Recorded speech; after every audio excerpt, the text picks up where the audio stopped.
हम सब संगठन सूत्र में आबद्ध हों। संगच्छध्वं संवदध्वं संवो मनांसि जानताम देवा भागम यथा पूर्व संजानाना उपासते। हे मनुष्यों, साथ साथ मिलकर चलो, मिलकर बोलो। तुम्हारी मानसिक भावनाएं समान हों। जैसे पहले देवता समान ज्ञान रखकर कार्य करते थे, वैसे ही तुम भी करो। उक्त वेद मंत्र में मानव जाति के लिए संगठनबद्ध रहने का आदेश दिया गया है। वैदिक ऋचाओं में कई स्थानों पर परस्पर संगठनबद्ध रहने पर जोर दिया गया है। इससे सिद्ध होता है कि आज से बहुत समय पूर्व वैदिक काल में ही आर्य जाति ने संगठन का महत्व जान लिया था। यही कारण था कि उनके संगठनबद्ध रहने से देश उन्नति, विकास की ओर बढ़ रहा था। धन धान्य संपन्नता, सुख शांति, ज्ञान विज्ञान, कला कौशल आदि में भारतीय जनता बढ़ी चढ़ी थी। वैदिक काल के स्वर्ण युग की कल्पना करते ही आज भी हमारे हृदयों में नवीन प्रेरणा जाग उठती है। यह सब उस समय आर्य जाति के संगठन का ही परिणाम था। संगठन में महान शक्ति होती है। सूत का एक धागा आसानी से तोड़ा जा सकता है। जब इस तरह के अनेकों धागे बटकर मोटा रस्सा बना दिया जाता है तो वह नहीं तोड़ा जाता। इसी प्रकार झाड़ू की सीखें बिखर जाएं तो उसका कोई मूल्य नहीं रह जाता। प्रकृति भी सृष्टि के प्रत्येक पदार्थ को संगठनबद्ध रहने की सूक्ष्म प्रेरणा देती है, जिसका प्रत्यक्ष उदाहरण पशु पक्षियों में तथा इतर प्राणियों में देखा जा सकता है। मधुमक्खियों बर्रे छत्ते बांधकर संगठित रूप से रहती हैं। यदि वे तितर बितर हो जाएं तो उनकी क्या शक्ति रह जाती। वे अपने संगठन बल से ही बड़े बड़े शक्तिशाली मनुष्यों तथा जानवरों को परेशान कर देती हैं।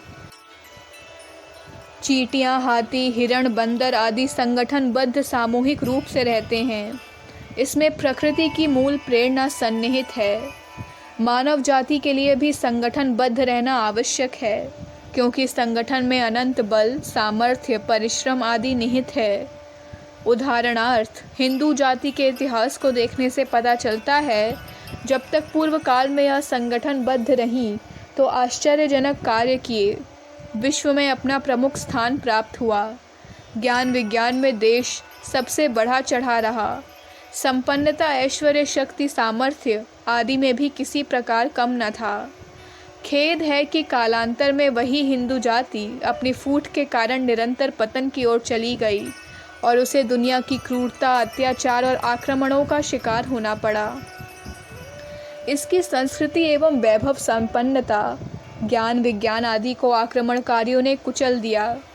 विदेशी आक्रमणकारियों ने हिंदू जाति पर इसके असंगठन के कारण जो अत्याचार किए, उसकी याद से रोमांच हो उठता है। उत्तरी पश्चिमी सीमा पर तात्रियों के हमले, महमूद गजनवी और गौर के आक्रमण, नादिर शाह द्वारा दिल्ली का कत्लेआम, मुगल शासक का दमन चक्र और बर्बरतापूर्वक व्यवहार ने हिंदू संस्कृति, धर्म परंपराओं को कुचल दिया। ब्रिटिश शासन की तानाशाही, स्वराज्य मांग के बदले में जेल, फांसी और मशीन गनों की बौछार, इन सब का मूल कारण भारतीयों की संगठन शून्यता ही थी, जिसका अंत अभी तक नहीं हो पाया है। आज भी भारतीय जनता तरह तरह के मतभेद, जाति भेद, सांप्रदायिकता, अंध परंपराओं, विभिन्न दलों, फिरकों आदि में छिन्न भिन्न हो रही है। इन दीवारों ने 40 करोड़ भारतीय जनता की महान शक्ति, सामर्थ्य एवं पुरुषार्थ को छिन्न भिन्न कर दिया है। यदि यही स्थिति चलती रही तो इस विज्ञान के युग में भारत पिछड़ा हुआ ही रह जाए। यदि हमें पुनः उस प्राचीन गौरव को प्राप्त करना है, अपने कदम प्रकृति और विकास की ओर अग्रसर करने हैं, इस विज्ञान के युग में अपना अस्तित्व कायम रखना है, तो 40 करोड़ भारतीय जनता को संगठनबद्ध होकर चलना होगा। संगठन की शक्ति महान होती है।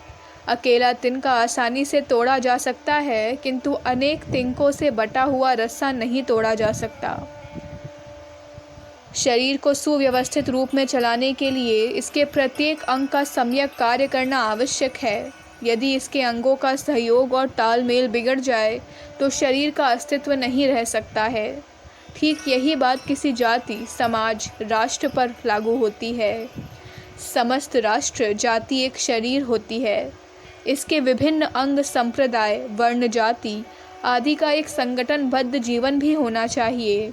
अर्थात अनेकता में भी एकता होना आवश्यक है, तभी जाकर इसका बल, सामर्थ्य एवं प्रतिभा का उपयोग प्रगति, उत्थान एवं विकास के लिए हो सकता है।